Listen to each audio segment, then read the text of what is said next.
ভাইরা সাহাবায়ে কেরামরা আল্লাহর নবীর কাছে গিয়া জিহাদের তালিকায় তার নাম লেখায় দিতেছেন। একজন মহিলা ছোট্ট একটা বাচ্চা নিয়ে নবীজির কাছে গেলেন। এই আওয়াজ পাওয়ার পরে তার মনের ভিতরে আসছে, আমার তো জিহাদে যাবার মতো, আমার জিহাদে যাবার মতো কোনো লোক নাই, আমার স্বামী নাই, আমার বড় কোনো সন্তান নাই, একমাত্র সন্তান বাচ্চা। এই বাচ্চাটাকে নিয়ে আল্লাহর নবীর সামনে জিহাদের নজরানা দিতে চাই।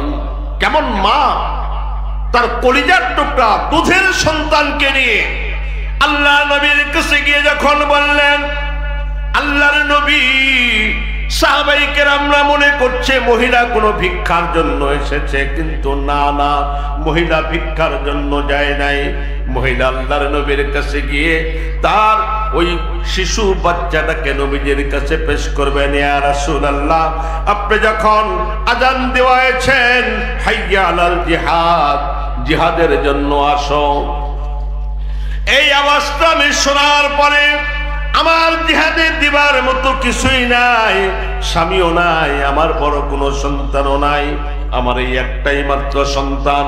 ওগো আল্লাহর হাবিব, আমার এই সন্তানটাকে আপনার হাতে আমি দিতে চাই, এই সন্তানকে জিহাদের ময়দানে ব্যবহার করবে। আচ্ছা, এই সন্তানকে জিহাদের ময়দানে কেমনে ব্যবহার করবে?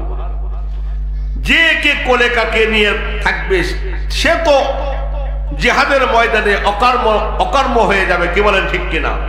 এখন এই সন্তানকে কেমনে জিহাদের ময়দানে ব্যবহার করবে? আল্লাহর নবীকে ওই মহিলা বলছে, ইয়া রাসূলুল্লাহ, আমার সন্তানটাকে আপনি আপনার হাতেই রাখবেন। যখন শত্রুপক্ষের তীর আসতেছে আপনি দেখবেন, আমার সন্তানটাকে তীরের মুখে আপনি ধরবেন, আমার সন্তানের গায়ে তীরটা লাগবে, আপনার গায়ে লাগবে না। ওগো আল্লাহর হাবিব, আপনি নিরাপদ থাকেন, আমি সেটাই চাই।